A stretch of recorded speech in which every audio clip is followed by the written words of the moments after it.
ಪರಾಜಿತ ವಿಧಾನಸಭಾ ಅಭ್ಯರ್ಥಿಗಳಿಗೆ ಕೊಡುವಂಥ ಮಹತ್ವ ಲೋಕಸಭಾ ಅಭ್ಯರ್ಥಿಗಳಿಗೆ ಕೊಡ್ತಾ ಇಲ್ಲ ಅಂತ ಒಂದು ಬೇಸರ ಇದೆ. ಅಂದರೆ ಕೆಲಸಗಳಿಗೆ ಕರೆಯಲ್ಲ, ನಮ್ಮ ಲೆಟ್ರೇಟ್ಗಳಿಗೆ ಮಾನ್ಯತೆ ಸಿಗ್ತಾ ಇಲ್ಲ, ಆ ಥರದ್ದು ಸಮಸ್ಯೆ ಇದೆ ಅಂತ. ಇಲ್ಲಿ ಲೆಟ್ರೇಟ್ಗಳಿಗೆ ಮಾನ್ಯತೆ ಆಗಲಿ ಬೇರೆ ನಾವು ಜನರ ಜೊತೆ ಇರಬೇಕು. ಜನರ ಜೊತೆ ಇರಬೇಕು ಅಂತ ಅಂದಾಗ ನಾವು ಏನನ್ನ ಮಾಡಬೇಕು, ಪಕ್ಷ ಯಾವ ರೀತಿ ನಮ್ಮನ್ನು ಬಳಸ್ಕೊಳ್ಬೇಕು ಅಂತಕ್ಕಂಥ ವಿಚಾರಗಳಿದೆ. ಸೊ ಪಕ್ಷ ಮತ್ತು ಸರ್ಕಾರ ನಮ್ಮದೇ ಇರೋದ್ರಿಂದ ಸೊ ಇಬ್ಬರ ಹತ್ರನೂ ಮಾತನಾಡಿ ಮುಂದಿನ ದಿನಗಳಲ್ಲಿ ಮುಂದಿನ ಚುನಾವಣೆಗಳು ಭಾಳ ವೇಗವಾಗಿ ಬರೋದ್ರಿಂದ ಈಗ ಆಲ್ರೆಡಿ 1.25 ವರ್ಷ ಆಗೋಯ್ತು, ಮತ್ತು ಸ್ಥಳೀಯ ಸಂಸ್ಥೆಗಳ ಚುನಾವಣೆಗಳು ಯಾವುದೂ ಆಗಿಲ್ಲ.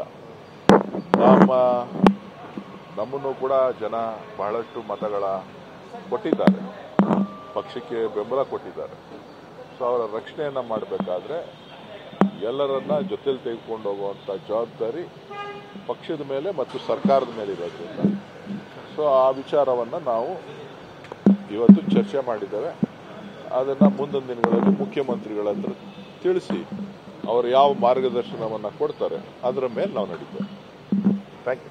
ಪರಾಜಿತ ವಿಧಾನಸಭಾ ಅಭ್ಯರ್ಥಿಗಳಿಗೆ ಕೊಡುವಂಥ ಮಹತ್ವ ಲೋಕಸಭಾ ಅಭ್ಯರ್ಥಿಗಳಿಗೆ ಕೊಡ್ತಾ ಇಲ್ಲ ಅಂತ ಒಂದು ಬೇಸರ ಇದೆ. ಅಂದರೆ ಕೆಲಸಗಳಿಗೆ ಕರೆಯಲ್ಲ, ನಮ್ಮ ಲೆಟ್ರೇಟ್ಗಳಿಗೆ ಮಾನ್ಯತೆ ಸಿಗ್ತಾ ಇಲ್ಲ, ಆ ಥರದ್ದು ಸಮಸ್ಯೆ ಇದೆ ಅಂತ.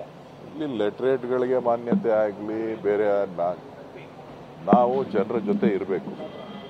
ಜನರ ಜೊತೆ ಇರಬೇಕು ಅಂತ ಅಂದಾಗ ನಾವು ಏನನ್ನ ಮಾಡಬೇಕು, ಪಕ್ಷ ಯಾವ ರೀತಿ ನಮ್ಮನ್ನು ಬಳಸ್ಕೊಳ್ಬೇಕು ಅಂತಕ್ಕಂಥ ವಿಚಾರಗಳಿದೆ.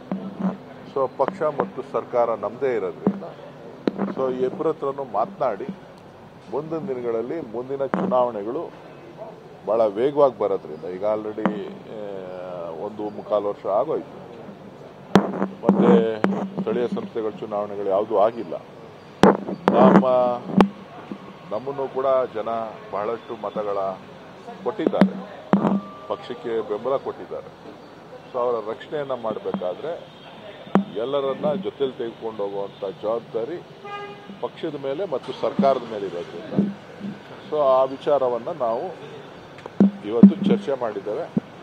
ಅದನ್ನು ಮುಂದಿನ ದಿನಗಳಲ್ಲಿ ಮುಖ್ಯಮಂತ್ರಿಗಳ ಹತ್ರ ತಿಳಿಸಿ ಅವರು ಯಾವ ಮಾರ್ಗದರ್ಶನವನ್ನು ಕೊಡ್ತಾರೆ ಅದರ ಮೇಲೆ ನಾವು ನಡೀತೇವೆ.